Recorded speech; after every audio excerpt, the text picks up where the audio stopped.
आयोजन जिनके सानिध्य में हुआ है,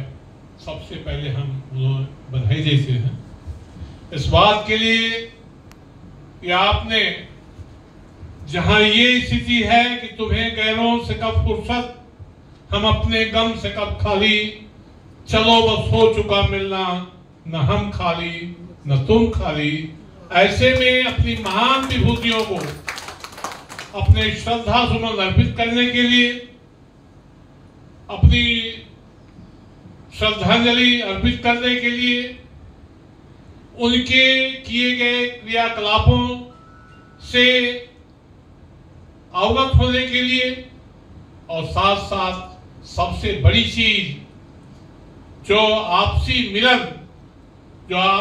मिलन सबको एक सूत्र में पिरो के रखता है, इसके लिए बहुत जरूरी है, तो वो बधाई के पात्र हैं। और आज हमारी जो संख्या है, जितने लोग हम उपस्थित हैं, हम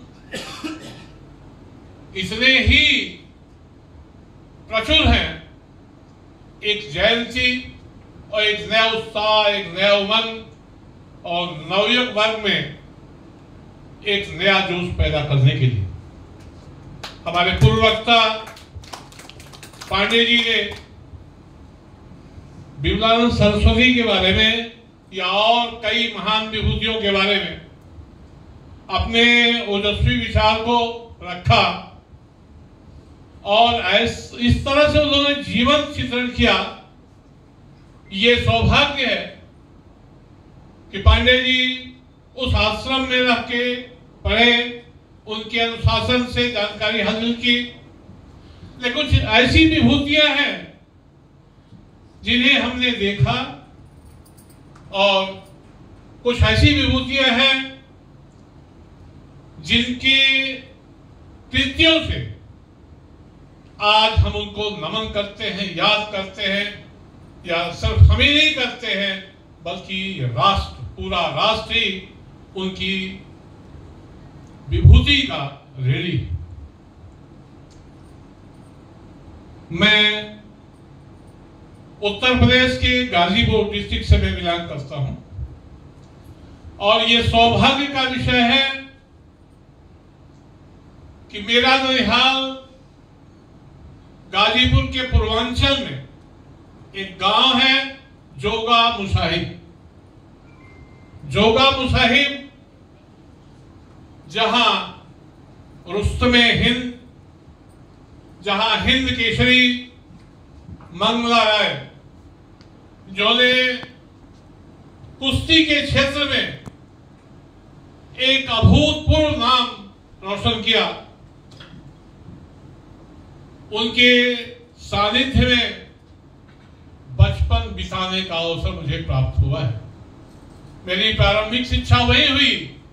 और जब मैं जाता था, विद्यालय जाता था, तो उनके दरवाजे से होके ही गुजरता था। अब कोई दिन ऐसा नहीं रहा होगा जिस दिन वो अपने पास बैठाते नहीं थे, बुलाते नहीं थे। वैसा पहलवान आज तक मैंने बहुत कुश्तियां भी देखी, वैसा पहलवान नहीं देखा। और उन्होंने बहुत से सामाजिक कार्य भी किए, साथ ही साथ हिंद केसरी के रूप में अपने आप को प्रतिष्ठित किया। बहुत लंबी उम्र तो वो नहीं जिए। जन्म हुआ था उनका 1916 में, और 1976 में वो काल कवलित हो गए। लेकिन आज भी वो बड़ी श्रद्धा से उनका नाम लोग लेते हैं। अपने बीच हम देख रहे हैं एक और महान विभूति रामधारी सिंह दिनकर जी, जिन्हें उपनाम दिनकर से हम जानते हैं, जिन्होंने कालजयी रचनाएं, जो कभी भी जिस होता है कि कुछ रचनाएं ऐसी लिख दी गई कि एक पर्टिकुलर एरा में उनको याद किया गया, बाद में लोग भूल गए। लेकिन ऐसी रचना जैसे उर्वशी, जैसे रश्मि रथी, ऐसी जो रचनाएं हैं, उन्होंने इन रचनाओं को लिख के जहां साहित्य को आबाद किया, और यूं कहा जाए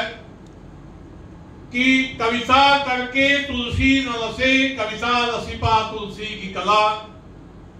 रामधारी सिंह दिनकर जो एक कथाकार,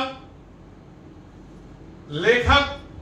और एक महान कवि, महान राष्ट्रीय कवि की किताब जिन्हें प्राप्त हुआ, जिन्हें पद्म विभूषण, जिन्हें ज्ञानपीठ पुरस्कार और साहित्य अकादमी पुरस्कारों से नवाजा गया, और साहित्य का कोई भी ऐसा क्षेत्र नहीं है आज उनके रचनाओं पे लोग रिसर्च कर रहे हैं और बहुत से ग्रंथ उसके ऊपर संपादित हो रहे हैं। ऐसी महान विभूति को हमारा नमन है। रश्मि रथी में जो उन्होंने कृष्ण और कर्ण का जो संवाद का उत्कृष्ट चित्रण किया है, आप कभी रश्मि रथी को पढ़ें तो निश्चित रूप से आपको आनंद की अनुभूति होगी, और एक नए जोश, एक नए उमंग,